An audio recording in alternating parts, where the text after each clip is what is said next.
చేసి జగన్మోహన్ రెడ్డి గారి మీద బురద జల్లాలని, జగన్మోహన్ రెడ్డి గారిని రాజకీయంగా అపాస్పాలు చేయాలనేటువంటి ప్రయత్నం జరుగుతున్నటువంటి అంశాన్ని కొద్దిగా లోతుగా ఆలోచిస్తే ఎవరికైనా అర్థమవుతుంది. మీరు చూశారు,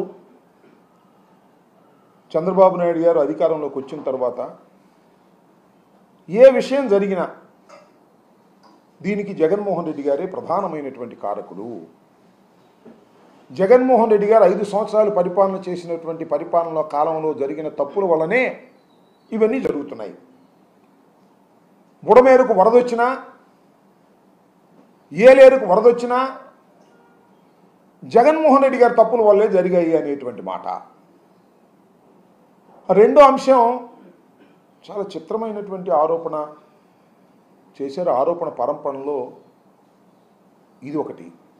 ప్రకాశం బ్యారేజ్ని 3 పడవలు పంపించి ప్రకాశం బ్యారేజ్ని పగులగొట్టి కృష్ణా గుంటూరు జిల్లాలను ముంచేసి జన నష్టాన్ని కలిగించి తద్వారా రాష్ట్రపతి పరిపాలన తీసుకొచ్చి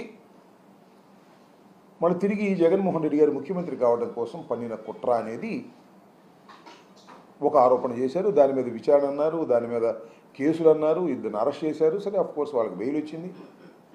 విధ్వంసకారుడు అనేటువంటి ముద్ర వేసేటటువంటి ప్రయత్నం చేస్తున్నారు. నేను అడుగుతా ఉన్నా, అయ్యా చంద్రబాబు నాయుడు గారు, జగన్మోహన్ రెడ్డి గారు ఓటమి పాలయ్యారు, చాలా ఘోరమేమో ఓటమయ్యారని మీరే చెప్తున్నారు, 11 సీట్లకు పరిమితం అయిపోయాడని చెప్తున్నారు. ఎందుకు మీకు ఇంత కక్ష? ఎందుకు రోజు ఈ రకమైన ఆరోపణలు చేస్తున్నారు?